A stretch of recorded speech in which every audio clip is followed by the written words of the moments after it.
Lo que hoy creo es definitivo para lo que seré mañana. Lo que hoy estoy creyendo va a marcar lo que va a suceder mañana. Dios nos llama a ser protagonistas de nuestro futuro. ¿Cómo así, Edgardo? ¿Cómo así? ¿No? ¿El futuro está en las manos de Dios? Por supuesto.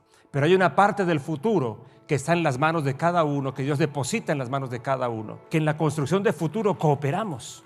Dios nos muestra algo y nosotros decimos, vamos, está bien, cuenta conmigo. Me hago parte de ese futuro.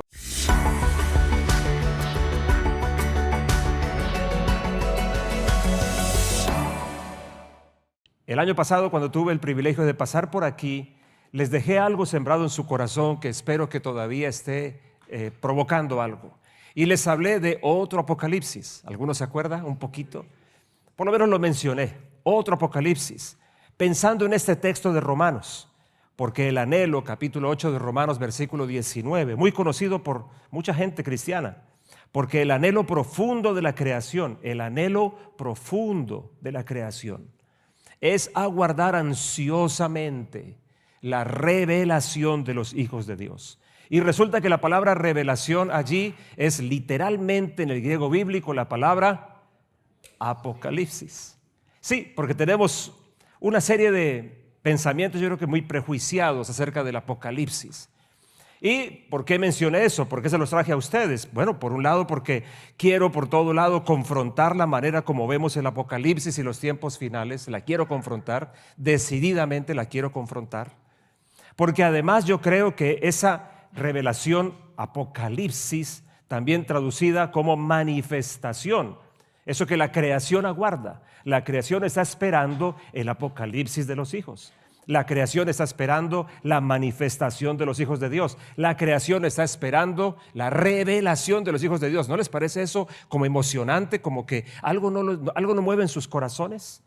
Mientras nosotros estamos esperando que desde el cielo venga el arrebatamiento y nos saque de todos nuestros problemas, la Biblia dice que la creación está esperando que nosotros ayudemos a resolver todos los problemas, que nuestra manifestación como hijos de Dios traiga algo a la tierra misma. Es increíble, ¿no? Es muy interesante. Es como muy interesante también que mucha gente todo el tiempo piensa en cómo irse al cielo, y Dios todo el tiempo piensa cómo le llevo el cielo a su corazón, cómo le meto el cielo por dentro. ¿No es curioso eso? ¿Cuánta gente se quiere ir al cielo y Dios diciendo, ¿y cuál es el apuro? Yo quiero llevarles el cielo al corazón. De hecho, y esto ustedes pregúntenselo luego a Pablo Antonio, le dejo el problemita, el cielo, tú no vas a ir al cielo si el cielo no viene primero a tu corazón. Ten eso claro, ten eso claro. Y te lo estoy diciendo como algo que teológicamente deberías entender. Si el cielo no viene primero a ti, tú no vas a ningún cielo, a ningún cielo. El cielo tiene que primero venir a ti. Entonces, esa manifestación de los hijos de Dios, ¿con qué tiene que ver? Recordarán que se los mencioné, con la liberación desde el interior de ellos del poder y la grandeza del Hijo de Dios. Una liberación que tiene que darse en nosotros. Tal vez de eso hablaba Watchman Nee, el famoso escritor, predicador chino de los años 50, 60, cuando él hablaba del quebrantamiento del espíritu. No sé si alguno de ustedes tuvo alguna vez acceso a alguno de sus libros que eran un poquito, ¿cómo se puede decir?, densos en el sentido positivo de la palabra, profundos, intensos. ¿Alguien sabe de quién hablo? Watchman Nee. Ok, se los recomiendo, todavía es válido. Y saben el que decía, necesitamos ser quebrantados, que la palabra quebrantado a veces nos distrae un poquito. Alguna persona tuvo en un tiempo de alabanza, lloró y lloró mucho, estaba tan quebrantado, entonces nos hemos perdido del sentido de quebrantados. Te voy a decir el sentido literal de quebrantado, es quebrado. Es roto, es partido, es ser quebrado. Y el ejemplo lo puso el Señor Jesús cuando dice, si el grano de trigo no cae en tierra y muere, se quiebra, se rompe, la vida que está por dentro nunca podrá salir entonces. Es una figura muy fuerte y es algo que de pronto no quisiéramos, pero lo que Watchman Nee enseña es, hay una vida por dentro de nosotros que tiene que emerger. Y para que esa vida que está en nuestro espíritu emerja de nosotros, necesitamos muchas fases y experiencias de, dígalo conmigo, quebrantamiento. Vamos, dígalo conmigo. Y debo decirte, aunque no son buenas noticias, que a veces el quebrantamiento viene con situaciones dolorosas, momentos difíciles, pero en realidad lo que hay detrás es un proceso de ser quebrados en el sentido positivo para que la vida que está por dentro emerja, como la semilla. La semilla, si no cae, es una figura muy fuerte, es una figura difícil de aceptar. que la semilla tiene que caer en tierra, que tiene que morir y que si no pasa eso jamás daría su fruto. Eso fue Jesús mismo el que lo enseñó y dijo, yo tengo que pasar por todo esto. No, mejor que no, le dijo un día Pedro. No tienes necesidad de algo así. El Señor Jesús dice en la Biblia que le dijo, apártate de mí, Pedro. No, apártate de mí, Satanás. Apártate de mí, Satanás. Claro, porque él sabía que él necesitaba pasar por eso mismo. ¿Qué cosa, no? Tanto que se puede decir de esto. La manifestación de los hijos de Dios tiene que ver con la liberación desde el interior de ellos, del poder y la grandeza del Hijo de Dios. Una vida que está en nosotros que tiene que emerger con toda su belleza y con toda su fuerza. Y una cosa más por la cual hablo de esto y les hablé a ustedes de eso, que la manifestación de los hijos de Dios, el apocalipsis de los hijos, va a expresar las más diversas facetas de Cristo mismo en distintos ámbitos, en distintas culturas, en toda la tierra. Por eso Dios nos ubica en lugares estratégicos. Por eso Dios no ve el mundo como nosotros, como secular y sagrado. Por eso la Biblia nunca habla de laicos y ministros, porque todos somos ministros de Dios ubicados en los más diversos lugares. Si tú empiezas a verte a ti mismo como un ministro de Dios, yo te garantizo que algunas cositas van a cambiar, te lo garantizo. Si no solamente piensas en el ministro de Dios como una persona que eventualmente pasa por una tarima, tu vida seguro va a cambiar. Ahora, ¿de qué quería hablarte hoy? Pensando en todo esto, el año pasado yo dediqué en nuestra comunidad muchos domingos a hablar del apocalipsis de los hijos. Muchos domingos. Algunos ya estaban de pronto rogando que terminara, pero yo quisiera hablar muchísimos más, porque necesito erradicar un montón de ideas que no son correctas del corazón y de la mente de los hijos de Dios, para que pasen las cosas que Dios quiere hacer con nosotros en cada una de nuestras naciones. Estamos viviendo días muy oscuros, ¿no? Yo en ese tiempo les hablé a ellos, no sé si lo mencioné a ustedes también, que Pablo habla hay un texto muy interesante, el tercer capítulo de su segunda carta, yo lo mencioné algo al respecto. ¿Ustedes recuerdan que Pablo habla allí, en los últimos días vendrán tiempos peligrosos? En los últimos días, y cuando vemos la palabra últimos días, la cabeza se nos vuelve un nudo. No entendemos bien de qué últimos días la Biblia nos habla, y ustedes van a ver que la palabra últimos días aparece muchas veces en la Biblia en distintos contextos. Pedro se levanta el día de Pentecostés y comienza a predicar. ¿Y cómo comienza a predicar? Les dice, esta gente no está ebria como ustedes están pensando, son apenas, mi reloj de arena marca las 9 de la mañana apenas, dice él, no están borrachos a esta hora. Esto es lo que dijo el Señor, que en los últimos días. Así que Pedro hace 2000 años habló de los últimos días. Entonces, los últimos días, ¿qué son? Es una historia larga para conversar. Últimos días de diferentes maneras. Lo que yo quiero hablarles a ustedes también en este momentico tiene que ver con esa expresión de Pablo, en los últimos días vendrán tiempos peligrosos. ¿Alguno conoce ese pasaje de la Biblia? Es un pasaje interesante, ¿no? Dice un montón de cosas muy serias. Da un perfil terrible de la gente. Hoy estábamos encontrándonos, bueno, nos vimos, no recuerdo con quién hablé. Hablamos tú y yo hace un momentico, ¿cierto? De afuera. No recuerdas, no adivinas de qué quiero hablar. Nada más me miras como no sé por dónde voy. ¿Sí? Yo tampoco estoy muy seguro. En nuestros tiempos, ya hablamos de nuestros tiempos, ¿no? Yo acabo de cumplir 64. Dios mío, hace 47 años le di mi vida a Cristo. Tenía 48 años. Tenía 16, hace 48 años le di mi vida a Jesús. Y lo que decíamos en ese momento, tal vez recordarás, en nuestro tiempo a los padres se les miraba con mucho respeto, a los mayores, a los abuelos, de donde fueran. Un día en el estadio, en nuestro estadio en Bogotá, que bueno, nuestro estadio al pie de los de ustedes, da como vergüenza llamarlos estadios, pero en fin, cuando yo observo que un joven le habló a una persona adulta con tanta agresividad, hace años de esto, por lo menos 10 años, tal vez más años, yo dije, algo está empezando a ponerse mal, porque eso no sucedía entre nosotros. Bueno, alguien diría, por eso, entonces si estamos en los últimos días. Bueno, yo entiendo que más bien la Biblia a veces nos habla de generaciones de cierre, y mucho que quisiera decirles de eso. Quiero decir, si hay generaciones que marcan tiempos finales, pero tiempos finales en el sentido de un tiempo que se termina y un tiempo nuevo que comienza. Y yo sí creo que estamos en un momento de tiempos finales, generación de tiempos finales, pero yo la llamo generaciones de cierre, que lo que están marcando es que viene un cambio. Y deberíamos estar más bien listos para esa transición. Hay una transición en camino, se los garantizo. Hay una generación que está empezando a levantarse. Y no me refiero no me refiero a un segmento único de edad. Los más jóvenes, los niños, los que están naciendo, vienen con una información adentro distinta. Dios está levantando una generación poderosa en el espíritu otra vez, para reemplazar mucho de esa generación que en muchos sentidos casi que me atrevo a decir que es una generación perdida, mucho de lo que estamos viviendo ahora. Esa descripción que hace Pablo en 2 de Timoteo 3 es interesantísima. Pero, ¿de qué les iba a hablar? Yo el año pasado terminé compartiendo con mi gente acerca de ejemplos de personas que marcaron, que hicieron diferencia, ejemplos de personas que realmente como que ilustran la verdad de cuál es el apocalipsis de los hijos. Y les quería hablar de Noé, no lo vamos a hacer ya porque quiero más bien hacer algo diferente, pero de Noé sí les puedo decir varias cosas. La primera de ellas, para que nosotros no nos sintamos tan abrumados y a veces yo creo que practicamos mucho a veces la autoconmiseración, ¿no les parece a ustedes? Pobrecitos nosotros, la generación que nos tocó. Y algunos dicen, ¿para qué hijos si van a estar peor? Entonces somos tan autocompasivos que como que da tristeza ver tanta autocompasión frente a gente que de verdad sufrió, gente que de verdad la pasó mal y gente que se paró firme. Bueno, Noé era uno de esos. Ustedes se encuentran, y lo pueden mirar luego, por favor, en Génesis 6, ¿con qué se confrontó Noé? ¿Qué tuvo que ver? ¿Ante qué tuvo que pararse? Esa sí que era una generación terrible.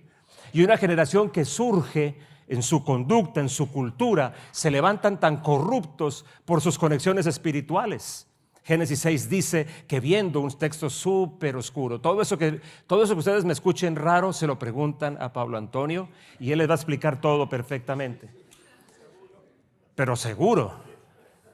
Porque hay un pasaje allí en Génesis 6 que dice, y viendo los hijos de Dios que las hijas de los hombres eran hermosas, tomaron para sí mujeres de entre ellas y de allí nacieron hombres de renombre. Es un pasaje súper interesante y tremendamente oscuro, pero sí es curioso que abre una era de maldad. Muchos discuten, muchos creen, yo soy uno de ellos, que hubo una interacción espiritual de altísimo nivel, como la que estamos viendo hoy. En el mundo entero estamos asistiendo a un escenario de neopaganismo, una explosión de paganismo increíble. Incluso en los temas de la política, no sé si se los mencioné, pero descubrí hace ya unos años todo el movimiento mundial que se llama activismo espiritual. Y recuerdo muy bien haber encontrado el video de una joven afrodescendiente, que ya les conté cuando vine de Marruecos, que hablo de afrodescendiente para mí, bueno, pero Namia me regaña luego. Entonces mejor no digo mucho el tema de afrodescendiente o los de piel más oscura, pero porque en Marruecos no vi ni uno, ¿recuerdan que les conté?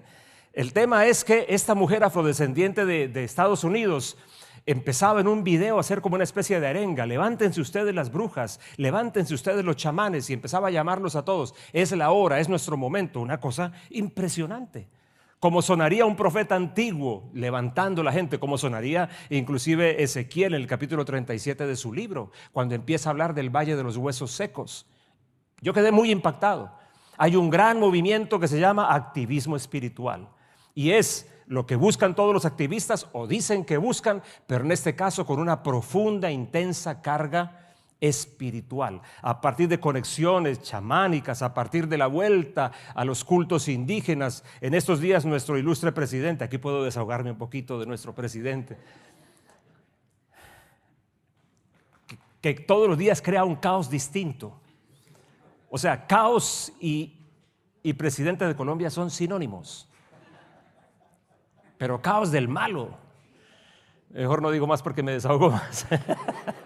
Después me dicen en la entrada a Colombia: señor, usted vuelve a España. Pero ¿saben qué hizo al día siguiente de un caos? Se fue a la Sierra Nevada de Santa Marta. A pasar unos días allá. No, señores, en la Sierra Nevada de Santa Marta, costa norte colombiana, están algunos de los chamanes más poderosos del continente. Y allá estaba emitiendo un discurso al amparo de los chamanes. No sé si ustedes vieron, creo que se los compartí, ahí sí me toca decirlo con más cuidado, la ilustrísima presidenta de México, llena de un montón de gente haciendo rituales indígenas. Ese es nuestro mundo de hoy. Bueno, Noé tuvo que vivir una etapa muy oscura, Génesis 6 lo dice, y yo les quería hablar de eso para decir, por amor de Dios, no sabemos lo que es oscuro realmente. Otra gente ha vivido oscuridad enorme. Y a nosotros nos ha correspondido esta, y si nos correspondió esta es porque estamos hechos para eso. Es porque estamos hechos para responder a este tiempo y para poder entregar algo de parte del Señor. Si no, no nos habría correspondido esta, se los aseguro. Nos hubiera tocado una mejor. No, nos tocó la mejor. Esta es la mejor, donde vamos a poder ver cosas de Dios increíbles. Pero mi punto realmente, y donde de pronto les quiero mencionar un par de versículos y ya, porque quiero que hagamos un momento de oración juntos. Es que hubo 3 grandes acciones de Noé que a mí me impresionan. 3 es una manera de decirlo. Noé realmente se convirtió en un conector de 2 eras. Y es lo que veo que está pasando en este tiempo. Creo que la gente, los hijos de Dios hoy, se están convirtiendo en conectores de 2 eras también. Eso fue lo que Noé logró. Se levanta en un momento de tanta oscuridad, terrible oscuridad, interacción espiritual de altísimo nivel. Se levanta una generación como resultado de eso, una generación muy oscura, muy malvada, al punto que la Biblia dice allí que la tierra toda se llenó de maldad, pero que Noé halló gracia a los ojos de Dios. Entonces, estas 3 cosas sí se las voy a decir rápidamente. Miren, lo primero que fue, primero leamos un texto bíblico y con esto trato de hacer este gran resumen. Hebreos 11:7, véanlo conmigo por favor. Por la fe, Noé, siendo advertido por Dios acerca de cosas que aún no se veían, con temor, preparó un arca para la salvación de su casa, por la cual condenó al mundo, y llegó a ser heredero de la justicia que es según la fe. Escuchen ese montón de declaraciones. De allí entonces encuentro 3 cosas que les quiero dejar a ustedes. La primera, ¿qué fue lo que Noé vio? Bueno, por un lado, su fe, su convicción y su conexión con Dios le dejaron ver el mundo de una forma diferente. Le hicieron ver el mundo de una manera diferente. La fe que no provoca en nosotros, que no hace que nosotros podamos ver el mundo y la realidad como Dios la ve, es una fe que de pronto puede estar muy contaminada. Entonces, creo que lo que Dios quiere hacer es dejarnos ver desde su perspectiva las cosas como están. Óyeme bien, te quiero decir algo para la vida. Lo que hoy creo es definitivo para lo que seré mañana. Lo que hoy estoy creyendo va a marcar lo que va a suceder mañana. Y ese fue el caso de este Noé, porque él empezó a ver esa oscuridad horrible, pero empezó a ver algo más con certeza. ¿Qué fue lo que Noé vio? Como yo lo entiendo, él vio la maldad sin límites de su generación, sí, pero vio también un futuro diferente. Vio que había una posibilidad distinta cuando Dios le empieza a hablar a él. Dios lo invitó a ser protagonista de ese mundo diferente. ¿Me está siguiendo en ese pedacito? Dios lo invitó a ser protagonista de algo distinto. Yo creo que tenemos la misma alternativa. O nos quedamos en la autoconmiseración diciendo nos tocó el peor momento. Señor, sácanos de aquí, tráenos rápido, que el rapto llegue rápido, que podamos volar rápido. Yo creo que ese tipo de oraciones son las que los demonios siempre asienten. Sí, Señor, sácalos rápido. Cuando empezamos a aceptar oraciones de esas que yo las llamo de suicidio santo. Mátame, Señor, llévame, Señor. Y un coro de demonios detrás diciendo, amén, amén. Sácalo lo más rápido posible, quítalo. Yo sé que estoy, bueno, no sé cómo les puedo sonar, pero me arriesgo para decirte algo. Estamos en situaciones parecidas, no son días fáciles, pero tenemos la misma elección. O nos quedamos mirando el tiempo oscuro y esperando que un gran rescate venga desde el cielo, o empezamos a decirle cuál es la visión de futuro que tú tienes, Señor. ¿Qué es lo que tú estás viendo? Por eso la Biblia empieza con este texto que les mencioné diciendo que por la fe Noé, siendo advertido por Dios de cosas que aún no se veían, con temor preparó un arca, y empieza a decir todo lo demás que declara en este momento. Creo que el mismo reto lo tenemos nosotros. Dios nos llama a ser protagonistas de nuestro futuro. ¿Cómo así, Edgardo? ¿Cómo así? ¿No? ¿El futuro está en las manos de Dios? Por supuesto. Pero hay una parte del futuro que está en las manos de cada uno, que Dios deposita en las manos de cada uno. Para poder llegar aquí a España, yo tuve que montarme en un avión, primera vez que vuelo con Iberia, su aerolínea. ¿Quién lo hizo? ¿Un ángel me llevó? No, yo fui. Creo que Dios me dijo que tenía que venir por este lado, vamos de largo para Singapur y para Corea, pero hubo una parte de lo que Dios me dijo que tuve que hacer yo, montarme al avión. Yo te aseguro que si no me monto al avión el día que lo hice, ningún ángel me hubiera llevado alzado ni nada por el estilo de eso habría pasado. Pastor, qué falta de fe. No, falta de fe no. Lo que quiero decirte es que en la construcción de futuro cooperamos. Dios nos muestra algo y nosotros decimos, vamos, está bien, cuenta conmigo. Me hago parte de ese futuro. Entonces tenemos dos alternativas. O nos quedamos parados mirando lo oscuro o nos atrevemos a levantar la mirada para decir, hay una propuesta de Dios que dice que vamos en otra dirección, que fue lo que Dios le hizo fue lo que Dios le dijo a Noé. Permítame parafrasearlo. Dios le dice a Noé, Noé, tengo una idea. La cosa está muy mala y voy a tener que hacer un pequeño daño. Pero tengo la idea de poder comenzar otra vez para poder salvar todo. Piensa en esto, por favor. Desde el principio, Dios mismo había marcado que tenía todo un plan, y dentro de ese plan había un asunto crucial, y era sostener las generaciones el tiempo suficiente que no colapsaran, que no llegáramos a a acabar entre nosotros, para que pudiera llegar el bendito día en que Dios mismo se hiciera hombre y habitara entre nosotros, y caminara entre nosotros, y plantara y abriera el camino para volver al inicio, para que no colapsara todo. ¿Por qué razón crees tú que Dios hizo con Adán esto que hizo, que dice la Biblia? Que Dios los echó. Pero un Dios bueno, Edgardo, no me imagino un Dios bueno echándolo. Bueno, fue un acto de bondad.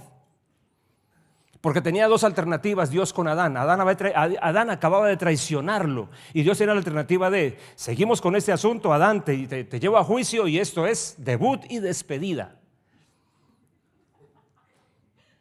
Hiciste algo que merece tal cosa y lo que mereces es destrucción. Acabemos esto de una vez. ¿Por qué no lo hizo? Dios pone la pausa. ¿Cómo pone la pausa? Le dice, bueno, para fuera de aquí tengo que echarte. Y por si acaso, dice que hacia el camino del árbol, por el camino hacia el árbol de la vida, dice que puso primero un ángel por allí que lo defendía y luego una espada que se revolvía por todas partes. ¿Cómo entiendes tú eso? No te voy a decir que yo lo entiendo completamente, pero sí entiendo una cosa, que Dios puso la pausa. Puntos suspensivos. Que la quitó, ¿sabes dónde la quitó? En el Gólgota, cuando todo se reanuda para decir, ahora sí podemos terminar este asunto y lo podemos terminar exitosamente. ¿Qué estaba pasando aquí? El infierno estaba a punto de lograr su cometido, que la humanidad colapsara por completo. Entonces Dios tiene que decirle a Noé, Noé, haya gracia a los ojos de Dios, y Dios le dice, Noé, tenemos que trabajar en algo, te tengo una propuesta de futuro, para poder salvar el futuro y para poder llegar hasta el momento en el cual el Hijo de Dios caminara sobre la tierra y se abriera el camino de salvación para nosotros. ¿Tú me estás siguiendo o te estoy enredando mucho la cabeza? Pablo Antonio te explica todo. Y si te enroda la cabeza, me alegro. Porque yo creo que el futuro se construye. Está en las manos de Dios, pero Dios siempre nos da el bendito privilegio de asociarnos con Él para construirlo. De hecho, bueno, ya te voy a hablar de esa parte, pero quiero enfatizarte esto. Dios nos llama a ser protagonistas de nuestro futuro. Noé, por la fe, vio un futuro distinto. Él pudo verlo. Algo puede pasar aquí distinto, en un mundo sin esperanza. Y tan sin esperanza estaba todo que la acción de Dios fue contundente. Un aguacerito, ¿no? Ustedes saben bien todo lo que pasó y todo lo que la historia de la Biblia nos enseña. Alguno tendrá sus dudas. Les cuento, hay hipótesis interesantísimas acerca de cómo fue el diluvio. Cuando habla que las aguas de arriba vinieron para abajo y un montón de cosas increíbles, hay muchas explicaciones interesantes. Aún desde la ciencia, personas que pueden entender que la fe y la ciencia no se contradicen, sino se confirman. Pero una segunda cosa, les dije que solamente les iba a contar, ¿no? ¿Qué construyó Noé entonces? Como resultado de esto, Noé construye ni más ni menos que un arca, un barquito. Yo tuve la oportunidad junto con mi familia de estar se llama Williamstown, en el estado de Kentucky, en los Estados Unidos. Cuando vayan por allá, no duden pasar allí. Tienen la réplica del arca en escala 1:1. Es impactante. ¿Alguno ha estado por allí? Vayan, en serio. Vayan, móntense en ese barquito. Y cuando estén allí, piensen lo que les voy a decir. Esto que te voy a preguntar es una pregunta capciosa, lo admito. Porque este es mi pensamiento, ¿no? Las construcciones de Dios en medio de la historia son simbólicas, son mágicas, son metafísicas o son reales. ¿Qué quiero decir? ¿Por qué Dios llamó a Noé a construir un arca? Entonces tengo la pregunta capciosa, la que siempre hago. No sé qué dirás, Pablo, espero que. Si Noé no hubiera construido el arca, ¿habría habido diluvio? No me respondas, Solamente pregúntate, ¿qué habría pasado? Porque yo tengo un pensamiento al respecto. Pero mi punto en todo caso es, cuando Noé ve todo eso, Noé construye un arca. Además de eso, después de que pasa el diluvio, Noé levanta un altar para reiniciar todo. Capítulo 9 de Génesis, versículo 20. Esto nos enseña a nosotros, y esta es la otra parte que te quiero dejar, que somos llamados a construir arcas y a levantar altares donde quiera que nos encontremos. Lugares de salvación. Edgardo, un arca como la de Noé, bueno, no creo. Pero alguna clase de arca, Dios sí te llama a construir. Y altares para poder decir, esto lo marco, para llamar a Dios en el asunto. Cuando Noé se está bajando apenas del arca, dice la Biblia que de inmediato él construye un altar. Y creo que lo que está diciendo es, necesito a Dios de una forma nueva, en este tiempo nuevo. Además porque venían retos grandes, retos difíciles. Así que lo que Noé vio lo llevó a construir lo que te estoy diciendo. Y entonces, ¿qué provocó? Y con esto cierro. Noé le puso fin a una era de maldad. ¿Tú crees que sea posible que eso pase en nuestros días? Si pudo pasar en los días de Noé. Déjame decirte por qué yo me atrevo a creer que sí.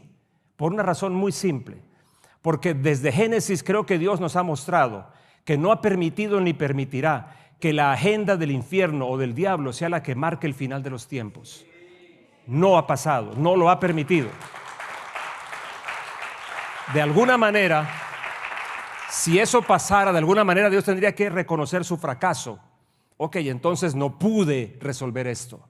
No pude cambiar el destino de la humanidad. La maldad los consumió y ya no me queda más que destruirlos a ellos. No, una y otra vez. Creo que un ejemplo es el mismo Génesis, cuando Dios hace lo que te acabo de decir. Echa afuera a Adán para decir mejor esperemos, porque si no tendríamos que cerrar todo ahora. O el diluvio mismo y otros casos más. Creo que ilustran claramente, por lo menos es como yo lo entiendo, que la maldad nunca, por grande que sea, nunca va a decir cuándo llega el tiempo final, sino es Dios el que va a poner el cierre, es Dios que va a decir es ahora y con otras características. Porque si la maldad fuera, lo único que podría hacer la maldad es provocar mucha oscuridad. Pero si es Dios el que va a cerrar los tiempos, ¿cómo te imaginas a Dios cerrando los tiempos? Dios teniendo que resolver solamente lo malo, tratando de barrer el mugre o algo así, de meterlo debajo de la alfombra o de tratar de resolverlo, o Dios trayendo su agenda, instalando su agenda para decir, vamos hacia el cierre de todo esto. La agenda de Dios nos empuja más bien a un momento de plenitud increíble. Es lo que yo creo, que no estamos yendo hacia un hueco, sino que estamos yendo hacia una plenitud a la que Dios nos está llevando, como Dios lo hizo con Noé, un reinicio. ¿Me está siguiendo? Un reinicio al nivel que sea posible antes de que Cristo venga por segunda vez. Yo quisiera explicar mucho más todo esto, pero Pablo Antonio me va a ayudar después. Noé puso fin a una era de maldad. Noé estableció un nuevo estándar de relación con Dios. Noé comenzó una historia nueva con la raza humana. Y escúchame esta parte que puede servirle a alguien aquí.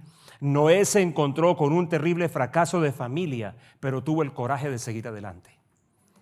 Porque después tuvo un terrible fracaso, un terrible fracaso. Una historia triste en la Biblia, la historia de Cam. Pero Noé se pudo reponer de eso y seguir adelante, a pesar de todo. Y tú miras en la Biblia, se repite el mismo patrón.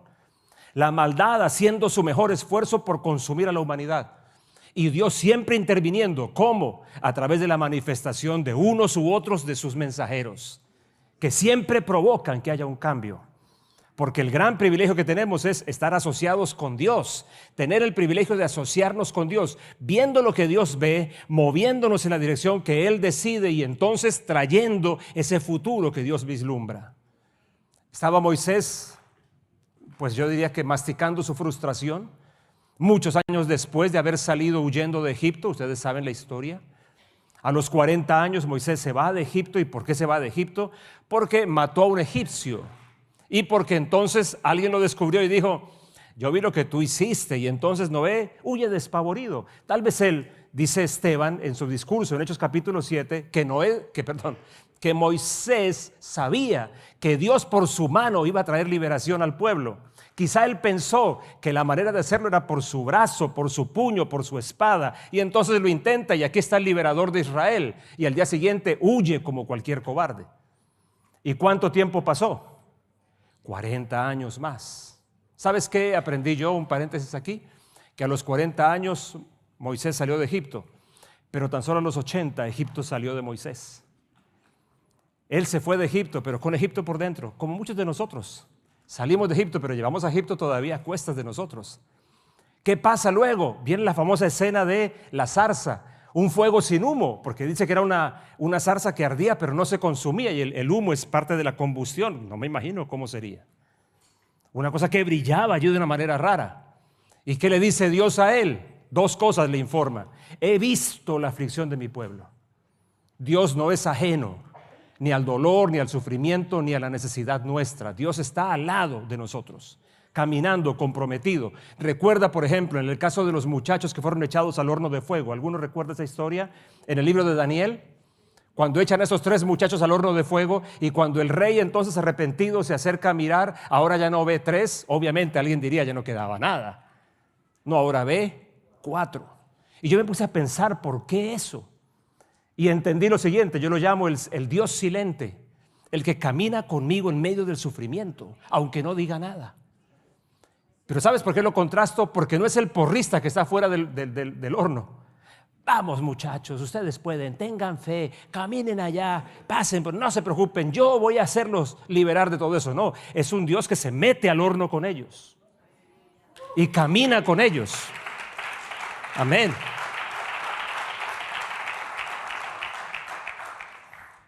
Pero por otro lado, no solamente es el Dios que ve, le dijo Dios a Moisés, yo veo, yo vi, sino Moisés, tengo una idea de futuro para tu pueblo. Y yo los veo libres saliendo de Egipto, yo los veo rindiéndome culto en el desierto, yo los veo en un asunto diferente. Noé, ¿qué te parece si más bien te acercas y yo te envío a Faraón para que le digas que deje ir a mi pueblo?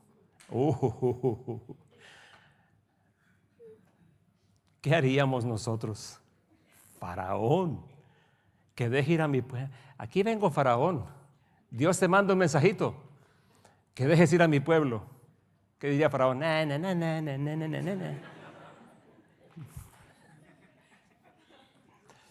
Ok, paremos aquí. Disculpen este gran desorden.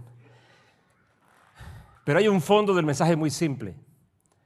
Sigo llamando el apocalipsis de los hijos. Sigo llamando a los hijos de Dios a que se levanten en su expresión, porque la respuesta es esa, los hijos de Dios manifestándose al mundo. Y creo que se va a parecer la historia como a lo de Noé. ¿Qué vemos? ¿Qué es lo que vemos? Noé, por causa de su fe, vio un mundo oscuro, muy hostil, pero también él vio un futuro posible, un futuro de Dios posible. Mira, déjame recordártelo, el infierno, el único plan del infierno es caos, pero Dios siempre tiene ideas para nosotros. Yo sé los planes que tengo para ustedes, dice Jeremías. ¿Te acuerdas de ese pasaje? Yo sé los planes que tengo, planes, no es caos, son planes para darles un futuro, dice la Biblia, una traducción en español de la que tal vez más atesoré, un futuro lleno de esperanza, un futuro lleno de esperanza. Que es el que yo veo a mis 64. Le digo, Señor, ¿cuánto tiempo me quedará? Espero que me quede mucho, porque necesito ver mucho. Y como dijo mi esposa, aparte del asunto, a veces digo yo, me gustaría vivir en España por lo menos un tiempo. Me gustaría ver qué se siente Madrid, más que la visita, porque me siento tan cómodo en Madrid, me siento como si fuera mi casa, amo esta ciudad. Y entonces a veces le digo, solo que mi esposa dice, bueno, a mí Dios tendrá que hablarme para que...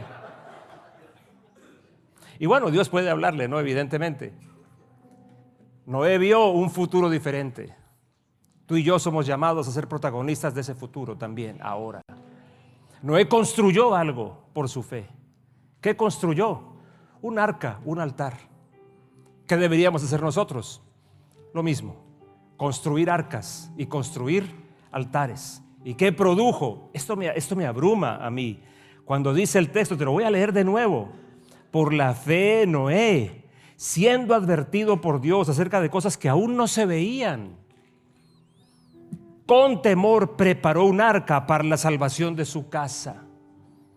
Por lo cual, es que son frases, yo no sé, Pablo Antonio, si está de acuerdo conmigo, o si yo me estoy metiendo en un lío teológico.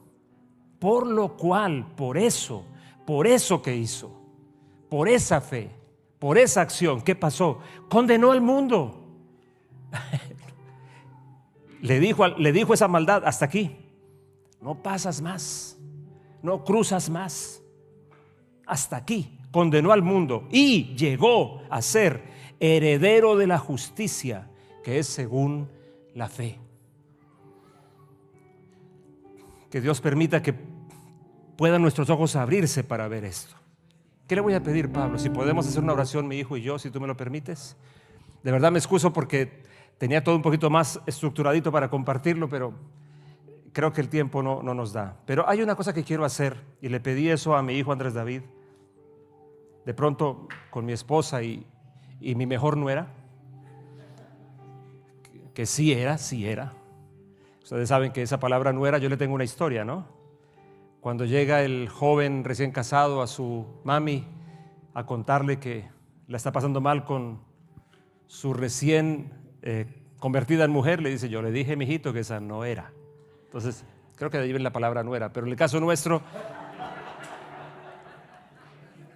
igual tiene la contraparte, ¿no? Cuando es la niña la que se va a quejar y le dice ella: yo le dije, mijita, que ese no era, que ese no era su príncipe azul, pero usted no vio. Entonces de ahí viene la palabra novio, usted no vio. Son aquí pensamientos locos míos. Junto con este viaje para nosotros es muy significativo. Vamos a Singapur a tener este encuentro con la reverenda Naomi Dowdy, que es nuestra cobertura apostólica, porque le he pedido que ore por nuestras familias y que ore por nuestro ministerio, porque estamos en una situación parecida a la de ustedes. Y yo creo que ya en un tiempo cada vez más cercano, el comando de la comunidad que yo he pastoreado por años lo va a tener mi hijo. Estamos en una transición también, estamos en un cambio. Y esa es una de las grandes razones por las cuales estamos yendo juntos. Está costando un dineral. Yo tenía un dinero ahorrado, no quedó nada. Aunque conseguimos unos precios en dólares excelentes, nuestro peso pues está muy, muy destrozado y se vuelve como agua. Pero es una inversión en futuro que estamos viendo nosotros. Porque, como lo han notado, creo, otra vez lo digo, que el futuro se construye. Creyéndole a Dios, viendo lo que Dios ve y entonces moviéndose en esa dirección.